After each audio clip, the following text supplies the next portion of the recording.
আসসালামু আলাইকুম। এই মুহূর্তে তোমরা যারা ভিডিওটি দেখছো তোমাদের বলবো ভিডিওটি শুরু থেকে শেষ পর্যন্ত দেখতে থাকো, ইনশাআল্লাহ ভিডিওটি প্রত্যেকের কাজে লাগবে। আজকের ভিডিওর বিষয় নিজের ব্যক্তিত্বকে অনেক সুন্দর করার কিছু সহজ উপায় নিয়ে আজকের ভিডিওটি তৈরি করেছি। তো ভিডিওটি শুরু থেকে দেখতে থাকো, ইনশাআল্লাহ ভিডিওটি তোমার কাজে লাগবে।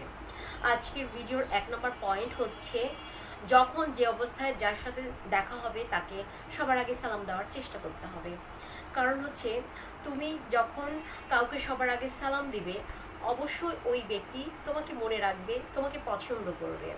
তো আমরা পছন্দনীয় মানুষ হতে চাই, সবাইকে সম্মান দেখাতে চাই, আর সম্মান দেখানোর প্রথম মাধ্যমই হচ্ছে সালাম দিয়ে পরিচয় শুরু করা, সালাম দিয়ে কথা শুরু করা।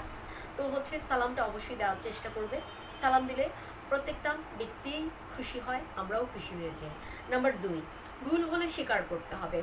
অনেক মানুষ আছে ভুল করলে সেটা স্বীকার করতে চায় না, বা তার যে ভুল হতেই পারে, সে যে মানুষেরই ভুল হয়, কিন্তু কোনো অবস্থাতেই স্বীকার করতে চায় না। তো এই জন্যই বলবো, ভুল হলে স্বীকার করতে হবে, সরি বলতে জানতে হবে।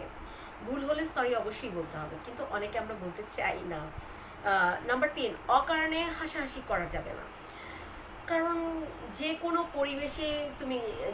পরিবেশে তুমি যদি একই আচরণ করো, যে অকারণেই বন্ধুদের সাথে আড্ডা দিচ্ছ, হাসাহাসি করছো, সেটা ঠিক আছে, কিন্তু যে কোনো পরিবেশে গিয়ে যদি হাসাহাসি করো, সেটা মানুষ ভালো চোখে দেখবে না।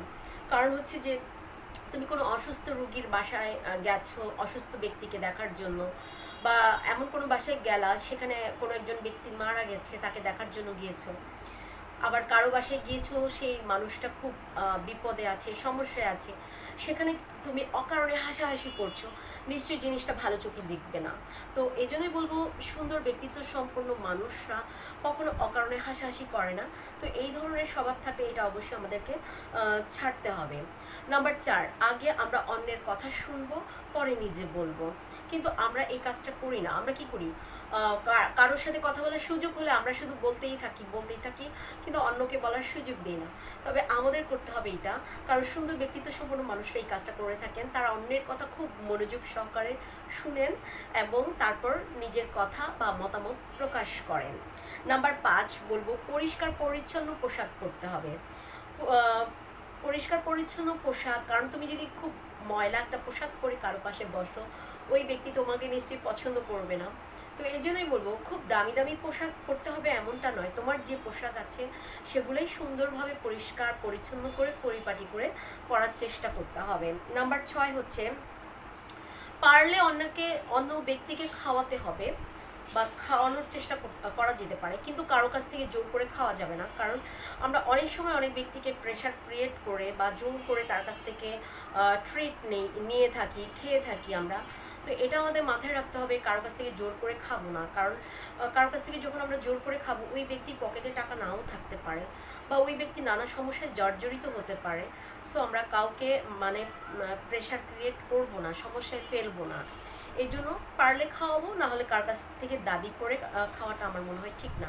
নাম্বার 7 হচ্ছে, ব্যবহারের ক্ষেত্রে নম্র ব্যবহার করতে হবে, নম্রতা বজায় রাখতে হবে। কারণ হচ্ছে, ব্যবহার অনেক ক্ষেত্রে হচ্ছে বংশের পরিচয় বহন করে।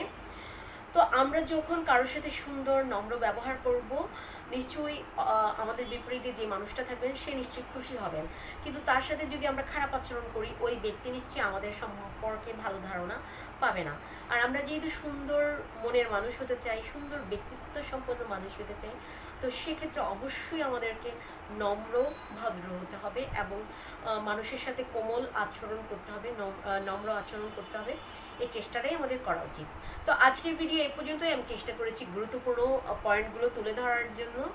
তো আমি জেসমিন রত্না তোমাদের পাশে ছিলাম, আছি, সব সময় থাকবো ইনশাআল্লাহ। আজকে এই পর্যন্তই। আল্লাহ হাফিজ, আসসালামু আলাইকুম।